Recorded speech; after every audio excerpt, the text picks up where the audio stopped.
Ito ang lumang bayan ng Pantabangan na pinalubog para gawing dam.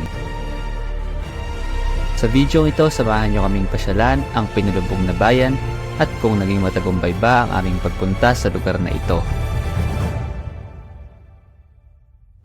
Ayun guys, nakuha na natin yung Aerox ano? Sa Intang. Intang. Malayo po yun, hindi naman po.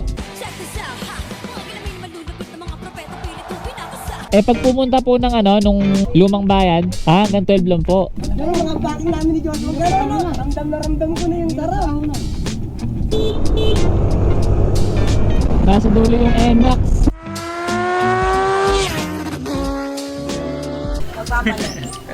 Pagod na mukha. Mga pagod na yan